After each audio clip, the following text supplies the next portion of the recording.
Welcome to another episode of Follow the Brand. I am your host, Grant McGaw, CEO of 5-Star BDM, a 5-star personal branding and business development company. I want to take you on a journey that takes another deep dive into the world of personal branding and business development using compelling personal story, business conversations, and tips to improve your personal brand. By listening to the Follow the Brand podcast series, you will be able to differentiate yourself from the competition and allow you to build trust with prospective clients and employers. You never get a second chance to make a first impression. Make it one that will set you apart, build trust, and reflect who you are. Developing your 5-star personal brand is a great way to demonstrate your skills and knowledge. If you have any questions for me or my guests, please email me at grant.mcgaugh, spelled M-C-G-A-U-G-H, at 5-star BDM, B for brand, D for development, M for masters.com. Now let's begin with our next 5-star episode on Follow the Brand. Today, we're going to take a deeper dive into the world of personal branding. We're going to feature Dr. Foster Exposé Jr., who is an industrial organizational psychologist and executive coach. He specializes in leadership coaching and organizational behavior, currently serves as the system manager for physician leadership development at UCHealth in Denver, Colorado. Since 2006, Dr. Exposé has been a strong asset working for various organizations across the nation. He is highly valued and respected by administrative and physician executive leaders because of his expertise in organizational behavior and leadership development. As an expert on organizational performance, he has facilitated over 50,000 training hours on leadership topics such as organizational culture, emotional intelligence, psychology of teams, communication strategies, and workplace conflicts. Due to his nearly 2-decade-long accomplished track record of working with senior executives, many seasoned IO professionals have ranked him in the top 10% of the IO psychology field. Demonstrating a servant heart and a true desire to help others, the one word used often to describe Dr. Exposé is dynamic. His gentle and transparent voice is valued in any discussion that is focused on improving the work environment for all. As a psychologist, his expertise in human performance in the workplace is nurtured by a career that expands over a decade. In his narratives on human performance, there is a compelling viewpoint that is steeped in philosophies of Sigmund Freud and Carl Rogers. Whether sharing his insights in executive meetings, leadership development classes, or private coaching, Dr. Exposé consistently expresses professional energy, unwavering passion, and a genuine spirit toward helping his leaders achieve their goals. He aims to explain methods to help leaders use the knowledge and passion they already possess to enhance their leadership capabilities and transform their organization's culture.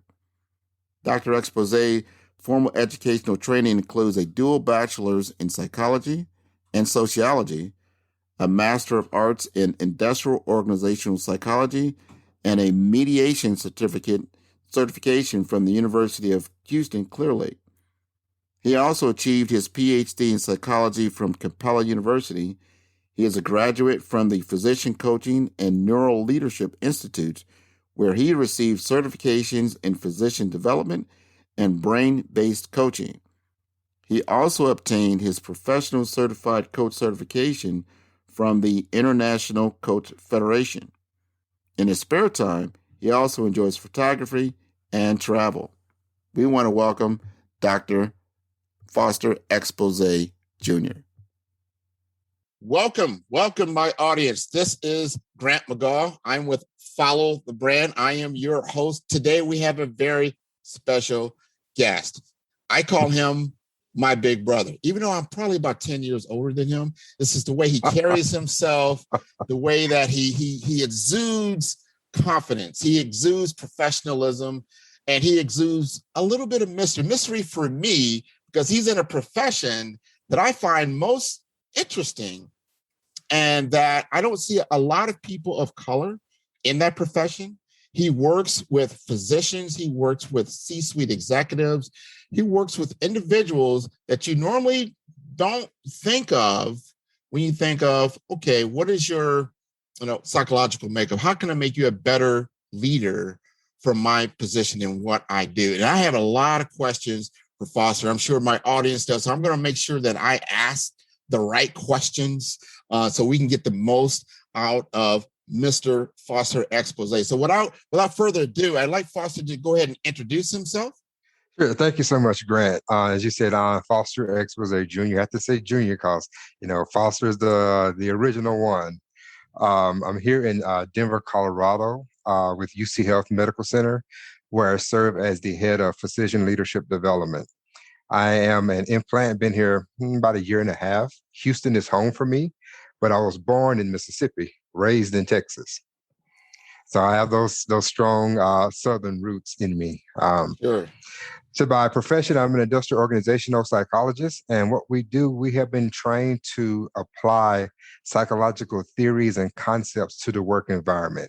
And that comes in the shape of helping teams with their effectiveness, their relationships, helping leaders to be more efficient in their ability to be leaders, providing them coaching, behavior and personality assessments. We do some test designs for police department jobs, firefighters, stuff like that. We also help organizations go through change. When you think about change for organization, they tend to stick to just the process and procedure piece. They don't think about the human side of change and how people respond to change. So we help a lot with those kinds of initiatives as well. My God. I mean, when you talk about the human side, yeah, and this is Follow the Brand. And one thing I like to focus on is your personal brand. And for you, I've been a personal friend of yours for a few years. We met at the National Association of Health Service Executives back, and I don't even remember. I don't know if it was down in San Antonio or it was after that, but I was always impressed how you carried yourself very professionally. You stood out in a crowd. Thank you. I appreciate that. And I found you very interesting. And then when I looked at your profile, number one, I see you're from the South, right? Yeah. You've kind of traveled around and got out. Now you're out in the West. You call that the West. And here's my first of all. How did you go from being a child born down originally from Mississippi, going to Texas, and he finds himself industrial psychologist? Help me frame that. I mean, what in you said this is the profession I want to be in? When I was in junior college in Baytown, right outside of Houston, I was taking an intro to psychology class. And the instructor was an actual counseling psychologist. And at the end of the course, I said, I was just really fascinated about this course and everything that we learned. Can you share some information with me? Because I think I may want to go this route. She said, okay, so here's a bunch of books. She gave me 3 books to read over the summer. And one of them was on careers in psychology. And I realized that there were probably about 20 different ways to go in psychology, even from consumer psychologists down to, of course, the traditional, the clinical psychologists. And the one that spoke out to me the most was industrial psychology, because it was all about making that work environment more cohesive, more collegial, and so the employees have the best experience. And that's what stood out the most for me. And so I pursued that route. I finished my junior college studies and went on to undergrad at U of H Clear Lake and stayed for my master's in industrial psych and got my doctorate in psychology. So I was very fortunate in 2006 when I finished my master's degree. One of my colleagues was doing an internship. at a Harris County District Clerk's office. And she said, "We've got an opening, you should apply." And thankfully I got the job, and that's how I started my career, because industrial psych is a hard career to kind of break into. Okay. Okay. No, Yeah. now I'm curious, right? Okay. Because I come from that world as I'm not sure I know anything about psychology and psychiatry. Can you help us understand the difference between those two disciplines? Sure. So a psychiatrist is a medical doctor. They go through those full 12 to maybe 14 years of school and residency and training. Those are actual physicians. Psychologists, we study, focus mainly on the mind and behavior and things like that. So clinical psychologists, they go through a program, a 2-year program.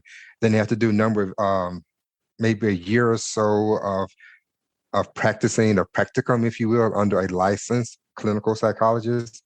They take their state board exam to get their license as well, and they can prescribe medicine as well. I see. So that's the difference. Okay. So that helps me to understand. So if there was one thing you wish that you had known before all of this, before you began your career, can you frame a conversation around some things that you would like to talk about? Sure. The one thing that I wish that I knew more about my industry of industrial psychology before I went into it was how it's not as diverse as I thought it would be. Because typically industrial psychs, our work falls under the human resources umbrella in the area of organizational development. And that, again, consists of like your talent management, test designs, leadership coaching, and helping with team science and things like that. And typically, because, HR is not a diverse department itself, and even those, the pinnacle role in our field of organizational development is a vice president of organizational development. There's not many men that have that title, and then even fewer Black men that have those titles as well. So I wish I'd have known early on when I started my career, before I even went into industrial psych, that I'd known that it wasn't as diverse as it is. Well, you have been successful in doing this. Yeah. And as I looked at a little bit about your resume, is that you made some pivots. Yeah. It's like you was in, consulting, you talked about your first job, but then you ended up in healthcare. Can you just walk us through how that road winded for you? Sure. I got into consulting in 2010. So prior to getting into consulting, I was with Baker Hughes in Houston, which is a oil and gas provider. They actually provide the drill bits for like your Shells, your Chevrons, your Mobiles to drill for that oil. And this was around the time when President Obama took office and when the economy tanked in 2009. Right. So my role was eliminated. And at that time, I was working on my dissertation. So I just spent 15 months working on my dissertation. And I still, to this day, Grant, I have that binder of all those jobs I applied for in 15 months. I mean, it's full. And it's like you apply for those things and you hear nothing. I mean, just nothing came back at that time. But I still have that as a reminder that, hey, that was a dark period, but I made through it. Yep. So I got into consulting in May of 2010 with Accenture. And I had a chance to travel across the country and work on some great projects, from like Con Edison up in Brooklyn Heights, a couple of projects at Walmart in Bentonville, Arkansas, as well as they have a office in the fashion district in New York as well. Deerfield, Illinois with CF Industries, and one project with Excel Capital up in Hartford, Connecticut. So I had a good a good flavor, if you will, of practicing industrial psych in those areas. And that came in the form of helping to manage change and overseeing training and stuff like that. So it was a great experience. But I have to tell you, in 2.5 years of doing it and writing my dissertation, I was burned out from writing and traveling at the same time. So I kind of hung that up and ended up getting on with Cisco Foods in Houston. Cisco is a huge food distribution across the country. For them, my job was to be the liaison between the operating company and the corporate office when they were implementing the SAP. They were going live with it. Unfortunately, 2 weeks before I started the role, they decided to put the project on hold. And so I started my project, I started my work, I should say, and I didn't have a lot of work to do. So I got the last operating company up off the ground and going with SAP. And then after that work stopped, then I started doing some HR work, like updating their performance management and talent management process. And once that project completed, my role was kind of eliminated. There's nothing else for me to do. So I got recruited to Dallas with Children's Medical Center, where I was a senior OD consultant. And my primary focus was the Physicians Corporation.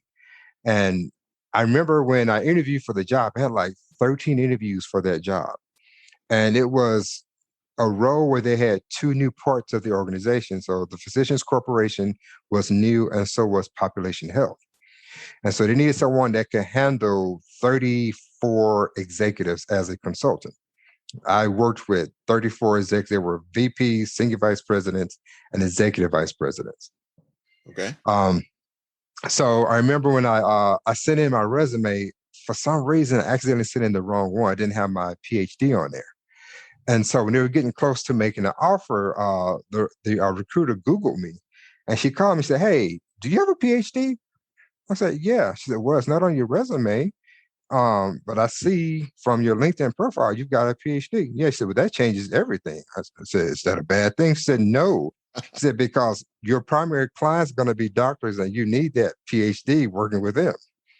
I said, "Really?" She said, "Yeah, that means a lot with them." So, okay.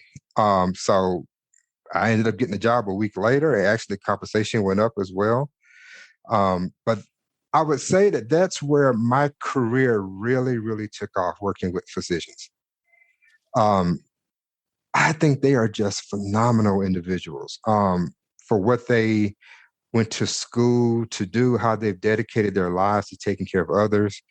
Um, I know, not to excuse someone who may have some issues with behavior, because we all do, but I think they're just wonderful people, and it just gives me great joy to work and support them. It's been great for the last 7 years.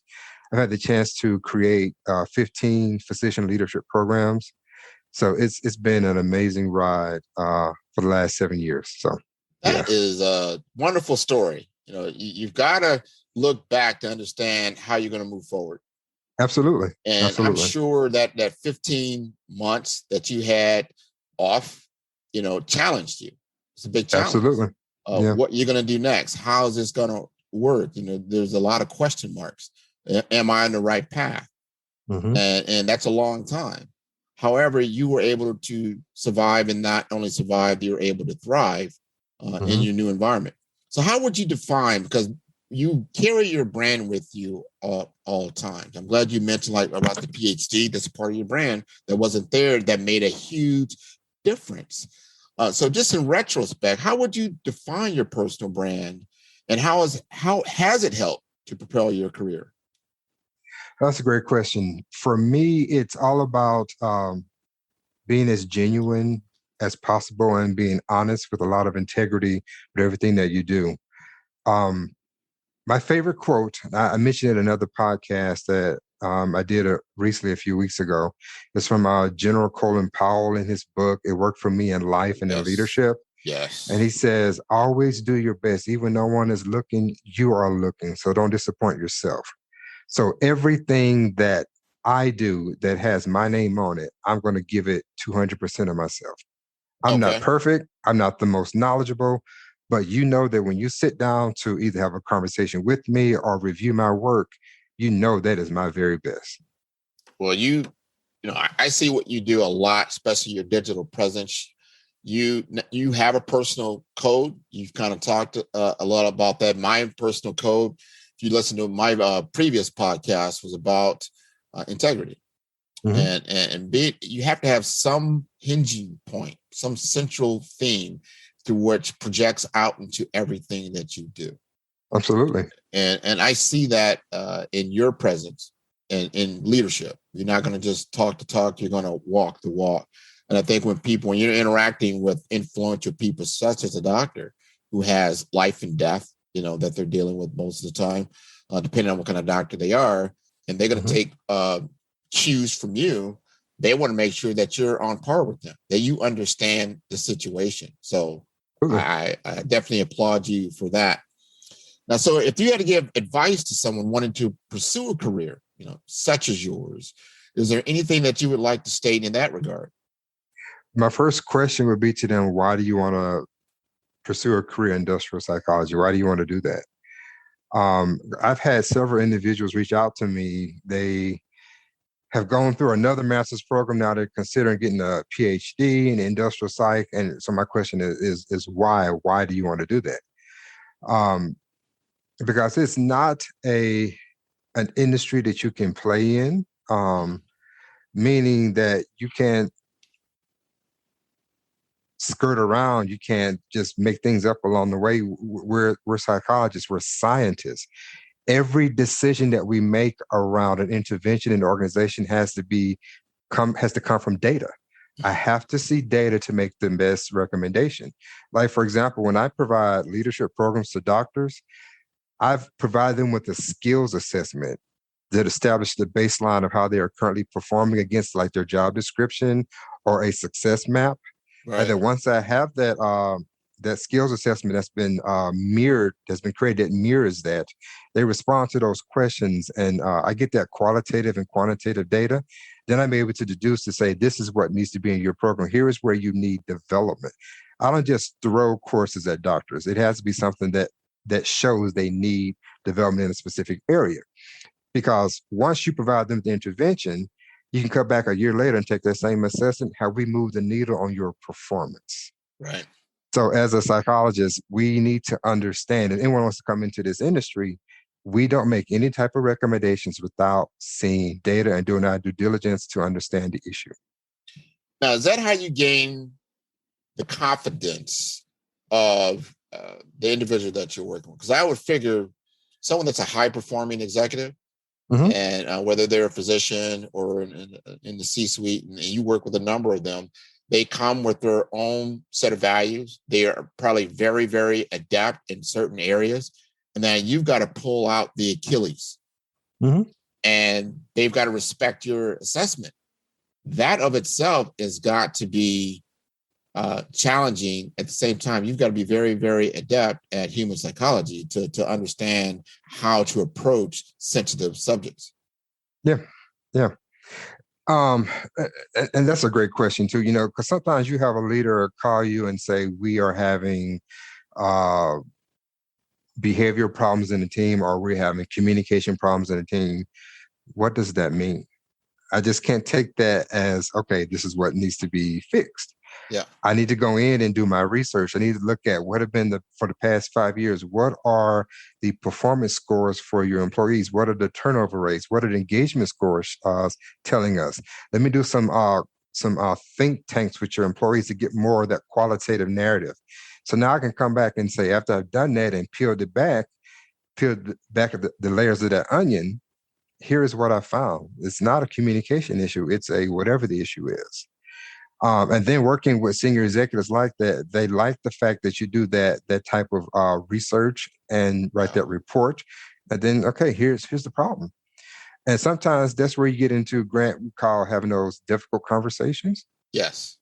Sometimes when I go in and do those investigations, sometimes the arrow goes right back to the problem is the senior leader. Right. Because he or she has allowed something to happen or to continue to manifest over a year or two, and then here's the outcome. And so that's where that integrity piece comes in. Ownership. Having that conversation. Help me understand, this has been going on for 8 or 9 months. So after I did my research, why is it an issue you're going to fix today? Then you get people dancing around the issue. Then you have to ask those direct questions. So help me understand why you've allowed XYZ to happen for 8 months. Right. Now we're getting into the real. Yeah. Now the discussion really starts. Yeah. Right. Now I can get into problem solving. Before you just, talking about, the situation, but, how do we actually solve the problem? And especially when you got human behavior, we talk about human factors a lot in my profession. what are those human factors? How can we change behavior? Obviously, if you're the leader, you can change behaviors of your team. You can kind of maybe force that, or maybe you can manage through that. But to see your own flaws, and it takes somebody to step back and see their own flaws and then accept your recommendation. And as you talked about earlier about demographics, here you are. How you perceive me as a male, how do you perceive me as a Black male, how do you perceive me, whether my age or whatever it might be. You've got to like peel back those onions to get to that point, like we're two human beings talking to each other. And I'm not going to impact you unless you allow me to. Yeah, absolutely. Absolutely. Right. Yeah. And that's the beauty of the work too. You really connect with that leader, and oftentimes the recommendation that I have that comes out in the end is that, leader, I'm not going to pull all these people together for some type of a half-day intervention. Their salaries, my salary, and have you attend as well. That's a very expensive meeting. Right. When the issue is you, leader, let's have a conversation. I think we need to get into a coaching relationship for 6 months to help you grow the skill about, is it strategy? Is it approaching difficult conversation? Is it accountability? I don't know, whatever it is, whatever the result of that research and that recommendation is. But I can go in, do an intervention for the team, but if the leader is not strong enough to keep that going, it's a waste of time and money. Our departments, the work we do, we spend money. We're not money generators. Right. But if we can show that this is a return on investment, that we've done this, we brought this intervention, and so now as a result, we've got performance scores that are going up. We have turnover rates that go down. Now we're showing how we're making money for the organization. Yeah, got to measure, right? Yeah. You can't manage if you can't measure. Absolutely. So my question to you, a little bit off script, but on script, meaning, so how do you assess yourself? You're a clinical or an industrial psychologist. You assess others a lot. How do you assess yourself? No, it's a great question. I continuously seek feedback from leaders, from my boss, so I get more of that insight. And I'm also someone who's very real with myself. I know when I did a great job, when I've actually dropped the ball. I'm a human being. I know it. Right. There's no like to Colin Powell's point, no need to lie. It's just me. One of the things I love to do, I've shared this to you once before. I do love to go to New York for Christmas, and I like to go sit in Central Park with a nice big old cup of coffee and just think about, what did I do great this past year and where I need to improve and work on for the next year. And I try to set 1 or 2 goals for myself so that they're realistic, not try to take on 10 goals in 1 year. I want to accomplish those things, 1 or 2 to move forward. But again, I think that self-talk, being well in tune with yourself and knowing when you have done a great job and when you've dropped the ball, and being able to say, yeah, I dropped the ball. And one of the things that I have found for me as a professional that has helped me gain credibility with senior leaders, when I know I've dropped the ball, I'll go in and have a meeting and say, I apologize for X. I was not well prepared for X, and here is how I saw it landing for your people, and here's where I'm going to fix it. I recommend I come back and I do X, Y, Z to fix it. No, that's accountability in your Absolutely. profession, and I think that bodes well with credibility. Because if you're obviously giving a lot of feedback to a lot of individuals, but when you can do it for yourself, and then within that same group say, hey, this is where I think I can improve on. There's some performance improvement for Foster. I think that bodes well. I would trust you, because I know you've got to establish trust and continue to establish trust throughout your engagement with those individuals. Yeah, I don't like that emperor with no clothes on, and I'll quickly tell them, hey, when I without my shirt on, I messed that one up. Yeah. No. Here's how we need to fix it. So talking about that, taking a problem that's bigger than you, that you're passionate about, what are you solving with the skills that you have? How do you take a problem that's bigger than you and live your personal brand through that? What are you doing in that regard? This episode is brought to you by 5-Star BDM. 5-Star BDM is a professional consulting and advisory group keenly focused on business development services for small to mid-sized businesses and entrepreneurs. Although every business is unique, they often share challenges that can be addressed through smart branding. Services include process improvement in operations, digital strategy and transformation, business intelligence, digital marketing, and personal branding. Our 5-Star business and personal branding company has helped a number of professionals and organizations to optimize and grow. The result is more business, more opportunities, better reach, positive outcomes. Please visit www.5starbdm.com to learn more and view all the episodes of Follow the Brand.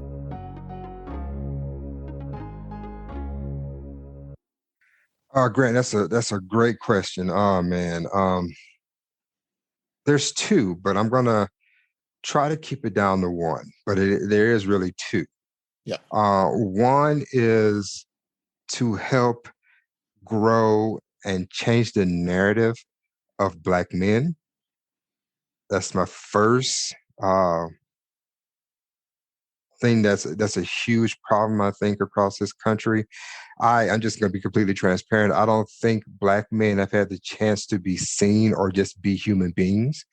I think we're just viewed as objects for to be utilized for sports, entertainment, some other type of thrill that someone else may have for us. But when it really comes down to seeing us as human beings, help us progress and move forward, I don't think that is happening or has happened. And I say that because I look at all of the diversity, equity, inclusion initiatives across this country, and the focus is women, women, women, and not to take anything away from women where they haven't been suppressed and treated badly and paid unfairly. I'm completely on board for that. Mm-hmm. But what has happened is you've moved so much of that to help women. Now we're the Black men, we're the men of color. Where are our opportunities? I remember talking to, she was a white female, and she's a diversity officer. Right. And she was brought in to fix a department that was heavily male dominated. And she's been there about 15 years now, and she's changed it. It's very diverse. There's a lot of women in leadership. They've written a book. So it's great. I was really proud. And when she and I met for the first time, she was very transparent. She said, I was great and happy to everything that I did to change this department and give women a chance to be leaders. She said, oh shit, I forgot Black men. She said, I have one Black man that is in a leadership role. She said this is a white woman telling me this. Yeah. She said, this is something I have recognized with other diversity officers. We don't include Black men because we lump men all in the same category, but the men that have had the roles have been white men, not a whole lot of men. So therefore, we're always forgotten. So with that kind of mindset out there, and we're not being looked at in terms of succession plans or giving chance for advancement and leadership roles, that's why I want to teach Black men to own their careers. You mentioned I've had some movement in my career. I own my career. If I don't see that I can grow further with the organization, then I'm going to leave. I'm not going to have myself put into a box and have 20,000 things dumped on me, and I have a chance to advance up. Right. I'm not going to do that. I own my career. So I try to teach Black men about that. The other thing, too, I don't want to miss the opportunity to talk about this. No, let's go. For the last year, I have come to see the huge leadership void in this country because what's happened with the pandemic. Mm-hmm. It's huge. I mean, there are so many people. We've always knew that there were people in leadership who shouldn't be in leadership. But that ugly mask has come off for the last year or so because you have a lot of people with this crisis that was going on did not know how to lead through that crisis. Because for the last, pre-pandemic, it was just about let me manage processes, procedures. Right. I got that under control. Now, for the last year or so, you're getting into the psychology of your work as a leader, meaning taking care of people, which means you got to get into the touchy-feely. You got to provide a psychologically safe space where people can say, hey, boss Grant, this is what's going on in the home. My wife has lost her job. Mm-hmm. I'm the only income. I've got relatives live with me. We're living off of one income. I am stressed. Now, so-and-so, this person's died. That person's died. This is the piece leaders didn't know how to handle. Right, right. I had people calling me like, well, I just had these nurses come to my office crying. I don't know what to do. I, when I start talking about the change curve, how we all deal with change different, whether it's we're surprised, we're in fear, we're depressed, we're angry, whatever it is, everybody's at different points on that change curve. Okay. And once I start talking about that, leaders like, okay, now I understand why one person was this, one person was that way. We all react to it differently. So I said all that to say, we've got a lot of work to do in this country about leadership. And I think I posted something about a week or two ago. You can't put people in leadership because of credentials, time on the job, or politics. It has to be someone who has the potential to do the work. They may not have never had the title, but look at what they've done. Right. There's your potential. There is, leadership is something that is so personal because the decisions that you make as a leader have quantifiable outcomes. Whether you know it or not, they have quantifiable outcomes because that simple decision that you make or the decision to make that flippant remark can impact a person. They take that home with them. Right. It impacts wife, impacts kids, impacts their health. Blood pressure could go up, whatever, not even on medication. All that stuff is quantifiable outcomes. That's why I say if you're going to be in leadership, you have to understand it is serving people. It is not about that corner office, that title, that bonus, all those perks. It's not about that. It's about taking care of people. If you don't want to do that, then you need to get out of leadership. That is excellent advice. I read that, I hone into that, and I want to talk about that even a little bit deeper because as I look into specifically into Black America right now, you've had a triple tsunami, meaning of crisis. You've had the COVID crisis. Obviously, that's from a disease front. Now you're facing unemployment. There's job insecurity. That even if you have a job, there's insecurity with it. And then now you bring this the racial climate into the workforce, and now you're going back to work. A lot of our people, you're going back to work. So now you've got this triple tsunami coming back into the office. We're not even talking about the problems with gun violence, in the workplace. And it's sad to say, I've become somewhat numb to it, meaning, oh, there goes another shooting of 5 people. Oh, there's another. We don't even know the causes that come up to that. So if you can talk to the audience in those respects about, because those are huge burdens that we're carrying back into the office right now. Yeah. I'm glad you mentioned that. I've spoken about this briefly over the last few weeks. To your point, as this clinical tsunami of COVID-19 starts to subside like it is, what's on the heels of that is a psychological pandemic that people are not paying attention to or preparing for, in particular with leaders. Now, let's take that down to team science. The DNA of a team, it consists of, if you and I are together on a team, your experiences, my experiences, your education, my education, your beliefs, my beliefs, your communication style, so on and so forth. We come together and we make a team. That becomes our team's DNA. Just like a mom and dad have a child, that child has different parts of mom and dad. Right. So you think about putting 15, 20 people together, all that comes together to make a team. And pre-pandemic, we all had a psychological contract with our bosses, and our bosses had that with us, meaning we both had expectations of each other for certain things. Now that COVID is happening, we're starting to get back to the work environment. We've had a year and a couple of months, I should say, to really dig into our feelings and how COVID has changed all of us.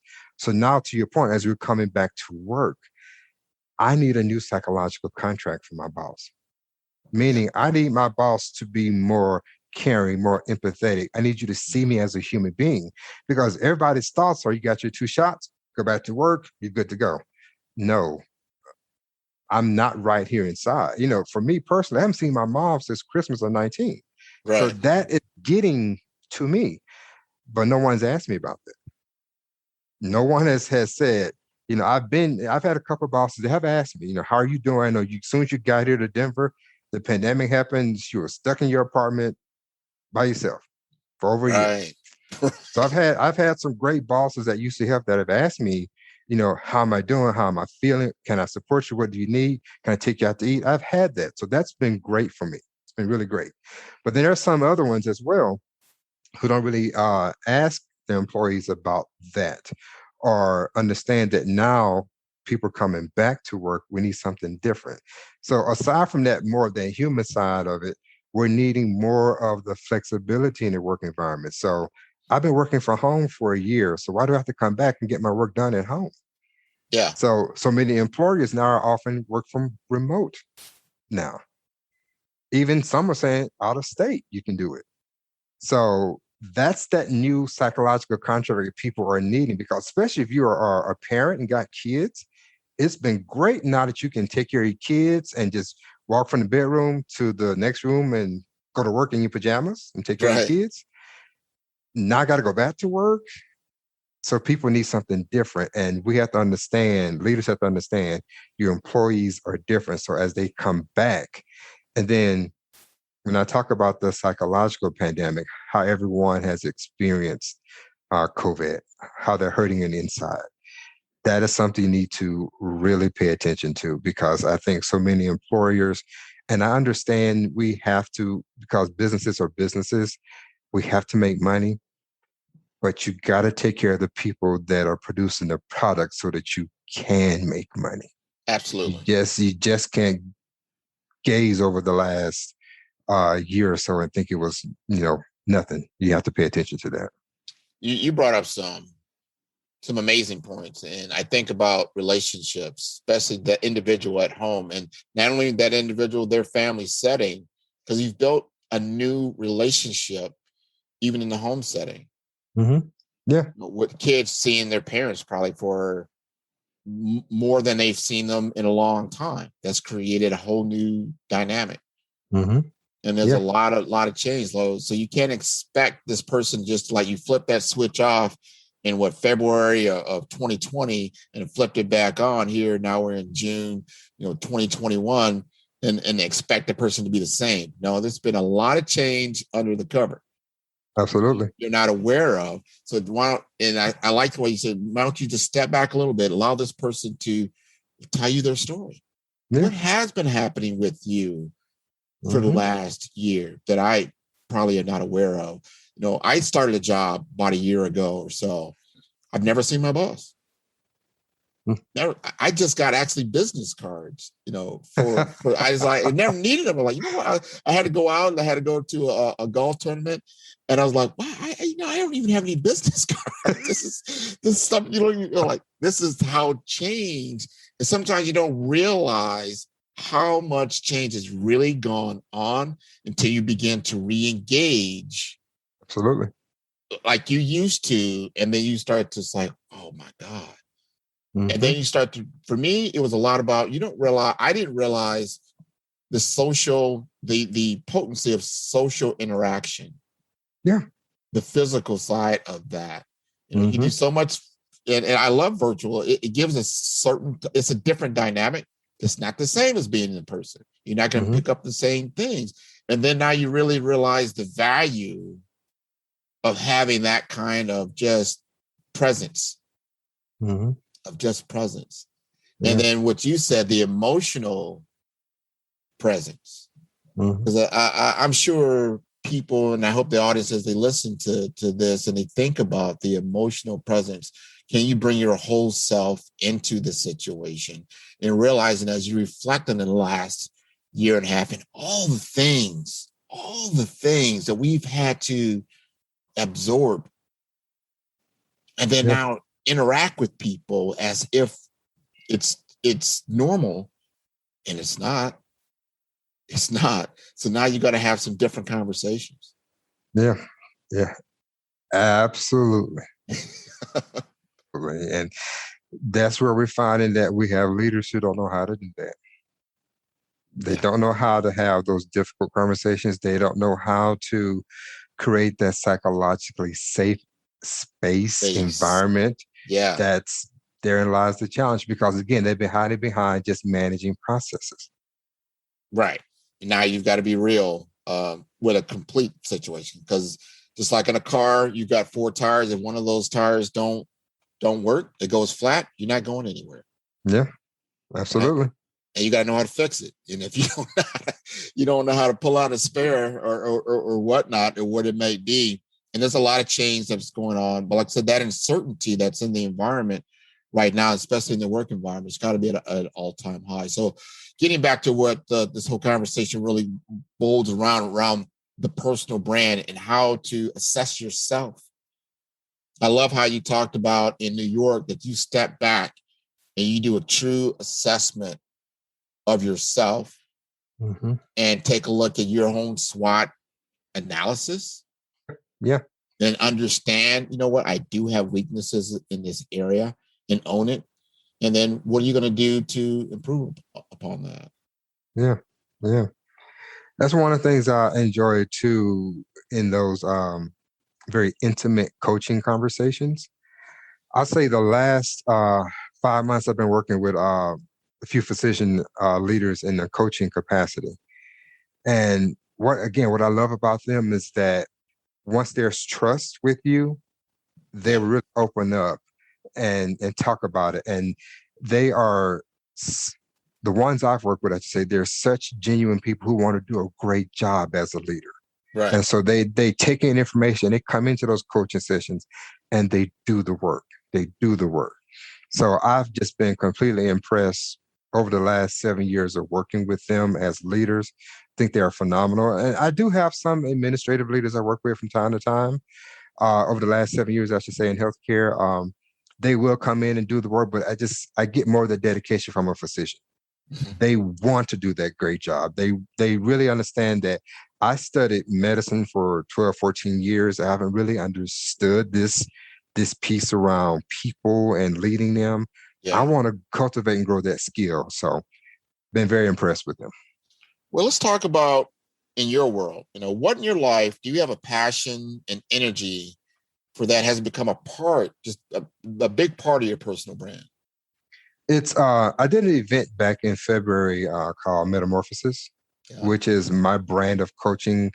It's really about helping that person go through that process of or that transformation, if you will, to kind of peel back the layers of their old self and to emerge as a new individual. And so when I have those conversations with my clients, and as they start to work through their challenges or work through their goals, and they start having those aha moments, I like to say, "Hey, touchdown!" They love that because right then they're having their metamorphosis. They are seeing themselves different. So that has become part of my brand that whatever I do, whether it's a one-on-one coaching, whether it's an intervention, or if it's providing some type of a lecture, I want you to come in to get something where as I'm speaking, addressing the audience, I can see people's eyes dancing. They're learning something and they walk away hopefully different after having that experience. So that is part of my brand. Oh, without question. I went through that course, one of the courses you have online with some individuals, and it was fantastic. Thank you. Not only with yourself, but other, industrial psychologists that you're partnered with throughout the country. And you did it specifically for Black men. Mm-hmm. You wanted to have, say, you know what? I've got a captive audience. I know you're at home. I know you're there. I want you to tune in to me. Just turn on the computer, turn on your phone, and let's have a good conversation. A great conversation from different aspects of the dysphoria of Black people across this globe. And let's go through a transformation. Let's talk about the things that you can't talk about, because I truly believe, even just as men, that you can't be as open, even in the family setting, because of the lack of showing emotion. Yeah. That you always got to have it together. And you don't always have it together. Yeah. We just talked about that. Hey, you got job insecurities. You've got the COVID. You got to worry about, hey, if I'm going to get it, or my kid's going to get it, or they're going to bring it home, and they're going to infect mom and dad. You've got that hanging over you all the time. And at the same time, you walk around thinking like, oh my God, please think about this now. As a Black man, you're just getting in your car, you're going to go to the grocery store, and you're driving, and you're getting pulled over. Yeah. It's going through your head right now. That didn't go through your head 2, 3, maybe even 5 years ago. Now it's in your head. Like, how is this going to go? Yeah. It takes me back to last year when we lost George Floyd. Yeah. One of the things that you talked about, the COVID-20. Thank God I've not put on the COVID-20. But on Saturday morning is the morning I like to go over to this donut place and get me a couple of donuts. Yeah. And this is a few days after we lost Brother Floyd. And I remember just being in tears driving to the donut place, because could I die just going to get 2 damn donuts? Wow. So it was a very emotional drive for me. I have no problem with expressing my feelings or emotions. I'm a man. I'm a human being, and I have that confidence. If it needs to come out, it's going to come out. Right. But I'll tell you this: in the work environment, it's not going to come out in an unprofessional way. It will come out in the most professional way as possible.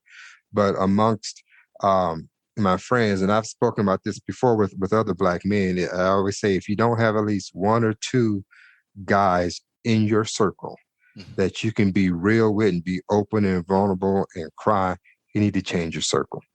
Thank you.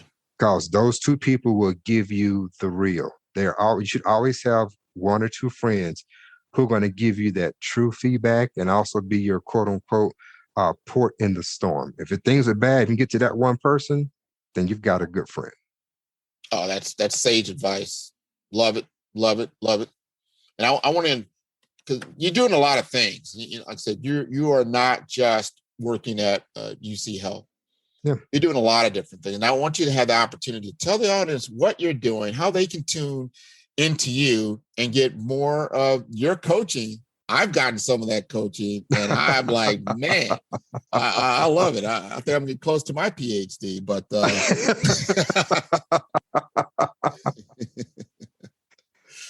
I host a monthly, a lot of my work, external work, I should say, outside of UCHealth, is to go back to, I think, my platform or my driver is helping Black men. So once a month, I host a event called A Cup of Coffee with my brothers, where we get together on a virtual call and we have a very open, candid conversation about a specific topic. Once a year, I host an annual Men of Color Leadership Conference. Normally it's in August, but this year is going to be in November 5th and 6th. And this year, the theme is Unbreakable. Black men are unbreakable. We're unbreakable in our emotions, our spirituality, our leadership, our careers, our finances. So it's going to be a great event. That's going to be November 5th and 6th. I do serve on different panels for like mentoring. Next month, the National Medical Association, which is one of the oldest African-American physician organizations in the country, they're hosting their annual conference, and they have a physician executive component. Last year, I did 2 pieces for them. This year, I'm going to do a full hour on managing the psychological pandemic for those physician executives. So, no, that's wonderful, wonderful work, wonderful work.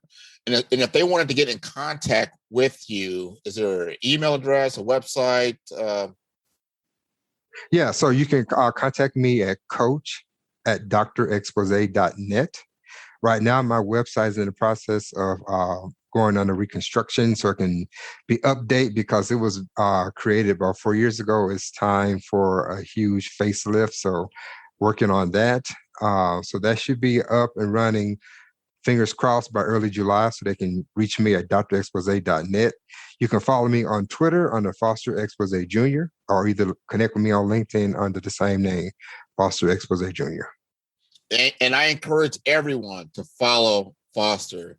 Number one, he's going to give you excellent information if you want to know anything about leadership and the things that the way he conveys his message. And I say this because I say this in jest because it cracks me up. He's got this meme. He's got this little. He's got a cartoon self that looks so much like him. I can't. I said, now, is Foster actually a cartoon? No, it's phenomenal. I love the way that you project yourself in digital media. It is phenomenal. It catches my attention. I know you've garnered a great audience. You lead with a personal brand that is infectious, that is educational, and number one, it's inspiring. Thank you. And I want you to continue to do what you're doing. I am so glad to have you as a guest on Follow the Brand. Thank you. Well, once we get this episode out and running, share it often. I think this was a phenomenal opportunity for others to kind of debrief, take a nice deep breath, and really do some self-assessment and think about your brand and think about yourself more importantly. So if there's anything you'd like to say before we conclude, the mic is yours. You know, I've enjoyed this time with you. And one of the things that I live my life by is being focused and keeping my form, focus and form. And I'm not the smartest person, not the most talented, but God has blessed me with a lot, and I give back as much as possible. What my dad taught me when I was young, he said, in your 20s, you make your mistakes. Your 30s, you should be working at playing. 40s, you really should be reaping the benefits. 50, you start giving back. Where I've started early, I just turned 48 about 6 months ago, and I'm really giving back as much as possible, because if I depart tomorrow or either today, and I haven't shared enough of what God's been giving me, I haven't done my job while I was here. It's all about being a servant and helping others. So that's where I live my life by. I hope other people adapt that same mentality to be of service to other people. No, without question. And I thank you very much. Again, Foster, love everyone for following the brand. You can follow us on Twitter, LinkedIn, YouTube, or on my website, which is www.5starbdm, B for brand, D for development, M for masters.com. Until next time, enjoy